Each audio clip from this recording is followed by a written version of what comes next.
favoritismo é uma coisa, 80% dos votos é outra. Qual é o segredo, prefeito Adriano? Olha, a gente imaginava que a gente teria, né, uma boa votação, a gente via isso nas pesquisas, mas confesso também que de sexta-feira, né, que foi o último trekking, até domingo, mudou 10 pontos para mais ainda. Né? Então a gente ficou muito feliz com o resultado. Eu acho que isso é demonstração do resultado de um governo técnico, porque nós desde o início do governo, desde o governo de transição, nós sempre tentamos fazer com que a gente tivesse o grupo mais técnico possível dentro da prefeitura, como secretários, diretores, gerentes, coordenadores. Isso fez com que todas as secretarias tivessem entregue ao Piara. Então, quando você vê o munícipe ele percebendo o serviço público melhorando, ou pelo menos tentando melhorar o serviço, em todas as frentes, né, você tem daí um corpo maior, como a gente teve, né, com o resultado dessa eleição. Então, eu dou muito crédito ao time que nós formamos dentro da prefeitura, porque não foi uma obra que surtiu esse efeito, né? Foram vários projetos de várias secretarias que fez com que o joinvilense reconhecesse que o trabalho está sendo um bom trabalho.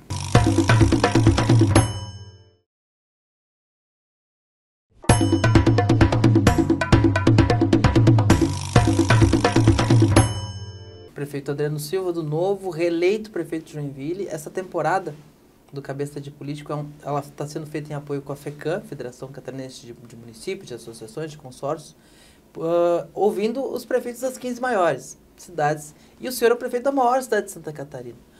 Como é que o senhor parte para o segundo mandato, em que o senhor não é mais azarão, não tem mais que conhecer a máquina, conseguiu vai manter boa parte do seu secretariado? O que o joinvilense pode esperar de diferente no segundo mandato do Adriano, agora mais conhecendo melhor a cidade e a máquina? Ele pode esperar um governo de mais entregas, né? Até porque nós assumimos durante a pandemia, lá atrás, né? Até montagem de time, até a gente entender também a dinâmica, obviamente, entregas de obras físicas atrasou um pouco o início. Então já fizemos algumas relevantes, mas a gente tem entregas gigantescas a serem feitas, como a Ponte Joinville, né, que são pontes de 980 metros que vão mudar o conceito de mobilidade em Joinville, onde cria um eixo leste pela cidade de Joinville. Creches, nós estamos em construção de 15 grandes creches de 600 alunos cada uma, chegando a um total de 10 mil novas vagas de creches. 8 já estão em construção, as outras estão em licitação. Então, com certeza, a gente vai ver essas creches sendo entregues nesse próximo governo. Então, será um governo de entregas, da realização de tudo aquilo que a gente já iniciou. Palácio das Orquídeas, que já está em construção, será entregue, né, também ao final de 2025. Então, com certeza, o joinvilense vai conseguir materializar muito daquilo que a gente iniciou nesse primeiro mandato. O senhor falou das pontes. As pontes são uma grande expectativa na cidade, porque já foram muito prometidas várias pontes em outros governos, outros candidatos, e essa é uma execução bastante difícil. O amigo meu jornalista dizia, a ponte que tem mais nova foi o Luiz Henrique que fez. É verdade. Como é que, ponte trabalhador, qual é a expectativa da entrega dessa ponte? Nós temos já a ponte Albertinho Bortin, que foi entregue, né, que é uma ponte super importante sobre o Rio Cachoeira. Essa já está entregue. A ponte Nacar, que é atrás da Arena Joinville, ela vai ser entregue provavelmente agora em janeiro. Ela está em fase final de acabamento. A ponte está pronta. A gente está acabando os eixos de acesso a ela, porque foi uma abertura de um eixo completamente novo, né, que também vai ajudar os bairros Bucarém, Guanabara. E nós temos em licitação a ponte Anêmonas, que também é uma ponte que cria um binário novo para o bairro Guanabara, bairro Fátima, bairro Ademar Garcia, e a ponte Joinville, que é essa ponte grande que está em construção. E tem outras pontes também já em projeto executivo para serem lançadas no próximo governo, como a segunda saída, ou talvez que vai se tornar a principal entrada e saída do Jardim Paraíso, que hoje é um bairro de quase 30 mil habitantes que tem uma entrada simples, né, de entrada e saída do bairro. Então, o que afunilou e eles estão urgentemente precisando dessa obra. Assim também como o bairro Espinheiros, também é a mesma coisa, também tem uma entrada só, né, de um bairro que também vem crescendo. Então, são essas pontes que já estão em projeto executivo, né, para que a gente busque orçamento e a gente possa dar andamento. Então, com certeza, será um governo de muitas obras estruturantes de infraestrutura e mobilidade. Como é que o senhor está vendo a questão, e ainda entrando na questão, continuando na questão da mobilidade, mas não de uma obra local, o colapso da 101 naquela região, entre Itajaí, Joinville, É um engarrafamento só, muitas vezes. E temos um contrato sobre concessionária, que vai até 2033, não prevê grandes obras, e tem essa possibilidade de otimização, espichando o contrato. As obras que a concessionária ofereceu são suficientes? Nós tivemos recentemente em Brasília, em reunião com o ministro do Transporte, o Renan Filho, na qual nós expusemos todos os problemas novamente. Nós e toda a bancada de parlamentares aqui de Santa Catarina, nós cobramos, né, o ministro por uma rápida solução, né, que essa solução ela possa até vir a ser, né, num aumento de tempo para a concessionária, mas dentro especificamente daquilo que a gente necessita. Aqui eu quero também evidenciar o trabalho que a Fiesc fez, né, conduzida aí pelo presidente Mário Aguiar, porque esse projeto hoje ele tem conduzido as discussões e a cobrança também no Ministério, porque é diferente você chegar lá e falar que você precisa de fato um aumento da capacidade efetiva da BR. Agora, você ter um documento totalmente técnico, descrito por A mais B, não existe mais técnico nenhum que possa questionar o que a gente realmente necessita. Está lá comprovado de que já estamos atrasados em relação à essa obra, né? O próprio ministro reconheceu dizendo que, olha, talvez a BR já deveria ter nascido quadruplicada, né, e não duplicada como está, e então ela já está colapsada há muito tempo. Enfim. O senhor saiu mais otimista dessa reunião? Olha, quando a gente vê todos os processos e sabendo da lentidão brasileira, né, da burocracia, eu, sinceramente, eu não consegui sair dali com uma expectativa de curtíssimo prazo, porque o que nós precisamos? Nós precisamos para amanhã, né, uma obra. Nós precisamos para 6 meses termos uma obra, e isso nós não vamos ver. Isso já impacta a economia de Joinville? Impacta, com certeza. Hoje, né, você leva o tempo para, por exemplo, Navegantes, né, que era uma cidade extremamente do lado, hoje está falando em 3 horas. Muitas vezes para chegar em Navegantes, para você ter acesso aos portos, que nós temos tantas indústrias. Então, quando eu morei em Joinville, em 2 horas dava para ir de Joinville a Florianópolis. Se fosse um político dirigindo, que tem o pé mais pesado, dava para fazer em 1h40. Nós levamos 7 horas. Esses dias, algumas semanas atrás, eu saí de lá às 7h30 da manhã e cheguei 1h30 da tarde aqui, em Florianópolis. Então, num dia comum, né, num dia normal, sem acidente, puro trânsito. Então, estamos colapsados. Na verdade é isso, não tem solução, e essa solução ela tem que ser de forma imediata, né? Dependemos totalmente do governo federal para achar essa solução rápida. E ao mesmo tempo existem projetos de novos portos na região, a região lá da Babitonga. Como é que o senhor olha para isso com alegria e preocupação? Como é que...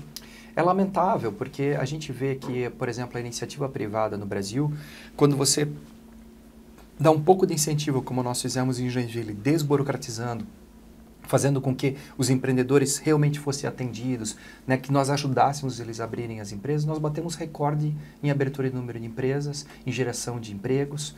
Né? Então, por um lado, você vê uma iniciativa privada querendo crescer, querendo fomentar, investindo no Brasil, e por outro, o poder público com cada vez menos capacidade de investir em infraestrutura, né? E isso em todas as áreas. E principalmente o governo federal, e aí não é só uma crítica de agora, mas uma crítica de muitas décadas, que Santa Catarina está aquém de investimentos federais em relação a outros estados no Brasil. Né? Então a gente precisa criar essa cobrança coletiva. E o que eu vi em Brasília, isso me animou. Foi uma cobrança coletiva, onde nós tínhamos todos os senadores presentes, nós tínhamos deputados federais presentes, eu como prefeito presente, cobrando o ministro juntos, ou a uma mesma pauta, a um mesmo pedido. Então, isso nos fortalece perante o governo federal. Essa união dos políticos catarinenses por um mesmo pedido. O senhor chegou da iniciativa privada, empresário, para ser prefeito de Joinville, foi uma zebra naquele momento, superou os então favoritos, fez um governo bem avaliado, foi reeleito com um grande percentual. O que o senhor, quando chegou, o que mudou do Adriano, aquele Adriano de 4 anos atrás, montando um governo e com expectativas do que pode fazer, do que dá para fazer, e agora esse que sabe o que dá para fazer e quais são as limitações? O que mudou nesse Adriano? Mudou um Adriano que tem que administrar cada vez mais ansiedade. Porque essa é uma dificuldade muito grande do poder público, né? Eu já vim de uma indústria extremamente burocrática, que é a indústria farmacêutica. A gente tem muitas leis, né, para serem administradas no dia a dia, e o poder público ele consegue ser muito mais burocrático. E efetivamente a gente vê muitas vezes a necessidade ali na ponta e a solução, a gente também vê ela, mas para a gente conseguir fazer com que essa solução seja contratada e realmente solucionar o problema, muitas vezes fica longe daquilo que é possível. Então, hoje eu vejo que eu tenho um time muito mais preparado, nós temos uma experiência já determinada por esses 4 anos, que vai nos ajudar muito na celeridade de projetos e na condução e no saber como conduzir. Então, eu falo assim, agora nós não temos mais chance de erro ou de tempo a perder. Nós temos agora que realmente, efetivamente acontecer, porque o time está montado, azeitado, e agora é fazer as coisas acontecerem. Mudanças de secretariado, pontuais, os seus ajustes? Pontuais quando necessário, né? Eu estou muito contente com o meu secretariado. Né? Nós tivemos recentemente a saída da secretária Tânia. Nenhum secretário seu saiu para ser candidato a vereador, né? Nenhum. Isso o Guinness já lhe procurou, não? Eu acho que é um fato inédito, né? Pelo menos em Joinville eu não me recordo de nenhum governo ter feito isso, mas isso demonstra o quanto o nosso secretariado era técnico. Né? Isso é importante, eu acho que a gente quebrar o módulo operante tradicional da política e mostrar de que é possível fazer diferente. E teve resultado efetivo, não atrapalhou a construção de uma maioria. Não atrapalhou a construção perfeita na Câmara de Vereadores. Nós obtivemos aí 11 vereadores da coligação, mais 3 do MDB, que estão junto na base de governo, são 14 dos 19. Né? Então a gente conseguiu garantir uma governabilidade para o próximo governo e sem mexer na questão de estrutura da prefeitura que estava dando certo. A gente vive no país uma polarização nacional entre extrema-direita e extrema-esquerda, extrema-direita e esquerda, direita, cada um classifica, mas entre o PL e o PT. O senhor teve adversários do PL e do PT na sua eleição. O Sargento Lima puxava para Bolsonaro, Carlito puxava para Lula, e o senhor conseguiu uma pacificação política na cidade com sua votação. Como é que foi enfrentar essa polarização sem fazer parte dela? Eu sou uma pessoa que nunca gostou de polarizar, eu não gosto de extremos, né? E eu sou de direita, sou conservador, mas a gente não fica polarizando isso na internet ou dizendo que A ou B ou C ou D estão errados ou certos. O que nós estamos preocupados é fazer o serviço público chegar na ponta da melhor qualidade e dentro da ideologia da direita. Né? Mas eu não fico enfiando e brigando por isso. Né? A gente conseguiu efetivamente bons resultados. Eu acho que a população joinvilense reconheceu isso, né, nas urnas e de uma forma pacífica. Eu digo que essa campanha ela foi uma campanha muito mais de prestação de contas, onde nós tivemos tempo na televisão para apresentar tudo o que nós fizemos. E eu escutava isso nas ruas. Nossa, prefeito, eu não sabia que vocês tinham feito isso ou aquilo, porque muitas vezes as pessoas estão muito focadas numa área ou num bairro e acabam não percebendo outras ações. O senhor acha que o eleitor está cansando da briga? Eu acho que sim. Eu acho que a polarização, lamentavelmente, ela acaba dividindo. Você vê famílias se brigando, né? Você vê amigos se brigando, né? E no fundo o que nós precisamos é um país que venha cada vez mais se desenvolver. Eu acredito muito no liberalismo, eu acredito que a liberdade econômica é fundamental para que a gente possa crescer. Eu acredito num Estado menor, onde o peso do Estado ele não venha sucumbir a população em mais impostos, em mais taxas. Né? Eu acho que nós dando mais liberdade para o cidadão, sobrando mais dinheiro no bolso dele, ele pode prosperar mais, e mais liberdade ao empreendedor, ele também pode prosperar e, consequentemente, o governo cresce também. Né? Por exemplo, em Joinville, nós reduzimos os impostos na área de eventos e hoje nós arrecadamos mais do que antes. Então, você deu mais liberdade, você tirou o peso do imposto em cima dos empreendedores na área de eventos e hoje eles estão produzindo mais do que eles produziam antes. E Joinville acabou se beneficiando igual. Então, é nisso que eu acredito. Eu acho que isso é possível ser executado no Brasil. Um empreendedor que chega decide se instalar em Santa Catarina, está escolhendo uma cidade. O que ele encontra de diferente em Joinville, uma cidade administrada pelo Novo? Em Joinville hoje ele entende, ele recebe uma prefeitura aberta para ajudá-lo a abrir a empresa dele. né? E essa foi uma mudança cultural que nós fizemos, de nós nos postarmos como consultores efetivamente para facilitar, para que ele acerte, para que ele faça o mais rápido possível. E montamos o Espaço do Empreendedor, que é uma sala onde atende empreendedores justamente nesse viés. Eu ficava pensando na cabeça daquele empreendedor, o pequeno empreendedor, o MEI, por exemplo, que é o empreendedor que começou agora, daqui a pouco tem um funcionário, aonde ele ia bater? Em que porta ele ia pedir ajuda? Se ele não tem um advogado, se ele não tem um contador. Hoje nós atendemos nessa sala do empreendedor mais de 1.000 empreendedores por mês. Né, que essas pessoas hoje estão sendo ajudadas a abrirem o seu negócio, a tirarem o seu alvará, a construírem, a reformarem, enfim, e o que é benéfico para a cidade. Quanto mais emprego gerado, quanto mais empresas crescendo, mais a cidade arrecada sem aumento de impostos. Então é isso que eu vejo do futuro para o nosso Brasil. Nós somos campeões em burocracia. O Brasil é um dos piores países do mundo em burocracia. Eu digo que nós brasileiros somos passarinhos que nascemos dentro da gaiola. Nós temos a noção do que é saber voar, nós sabemos cantar, nós somos maravilhosos, mas a gente não sabe o que é a efetiva liberdade econômica. Porque a gente nunca viveu ela. Porque tudo não dá, tudo não pode, tudo tem lei. É isso e aquilo. Né? E acaba travando um país maravilhoso como o nosso, de potencial construtivo, de oportunidades. Então, um líder político que me inspira? Um líder político que me inspira? Olha, eu tenho cada vez visto mais, por exemplo, o que a Margaret Thatcher foi para a Inglaterra. Na época se falava até de uma forma pejorativa, dama de ferro e tudo mais. E hoje, quando a gente passa a olhar as falas dela e perceber as falas dela, ela já falava do liberalismo econômico, ela já falava, né, de que o Estado não tem capacidade de prover tudo, né, de que o Estado, se ele quiser prover tudo, ele passa a ser tão pesado na cabeça do cidadão que ele abafa o cidadão. Então você começa a pensar, poxa, né, o que ela falava naquela década faz sentido hoje ainda. Né? E talvez ela tenha mudado a concepção da Inglaterra, né, de tirar, né, do socialismo que vinha crescendo cada vez mais na Europa, né, e trazer o capitalismo como um caminho para a prosperidade, porque o capitalismo ele faz com que o indivíduo ele tenha a capacidade dele chegar aonde a ambição dele deseja, dentro das leis, dentro dos valores morais e éticos definidos por aquela sociedade, mas o capitalismo ele permite isso, diferente do socialismo, que diz, não, é todo mundo igual, todo mundo vai receber igual, o Estado tem que prover tudo, e no fundo isso acaba matando o empreendedorismo, mata, né, a vontade individual de cada um chegar a um caminho diferente, né, e faz o Estado ser um Estado inchado e que ele passa a cobrar tanto da população, que a população acaba ficando sem recurso financeiro para viver a sua vida. O governador Jorginho Melo disse que ele dá um calor em Joinville. O senhor sentiu alguma coisa? Olha, eu acho que foi uma fala infeliz do governador, né? Infelizmente lá na CIG, não sei em que momento, né, o que passou na cabeça dele naquele momento.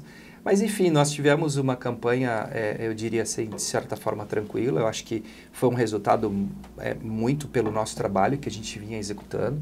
Né? Você veja, nós praticamente, né, dentro de uma coligação, bem como você falou, de um lado presidente Bolsonaro, do outro lado o presidente Lula, né, por trás de candidatos, e a gente seguiu aqui numa linha muito tranquila, né, de propositiva, mostrando projetos, e o Joinvilense veio com essa ideia. Então, de fato, a gente seguiu de forma tranquila. Ao contrário de várias cidades de Santa Catarina, não houve disputas entre o candidato do PL tão ferrenha como o Joinville, não foi como Criciúma, por exemplo, como São José. Sim. Vocês tinham o apoio do PSD, por exemplo, que fez muitas disputas muito contundentes contra o Jorginho Melo. O senhor acha que a forma como se construiu a eleição de Joinville permite que o senhor e o governador tenham uma conversa amistosa, porque não houve sequelas? Essa é a minha vontade, sempre foi.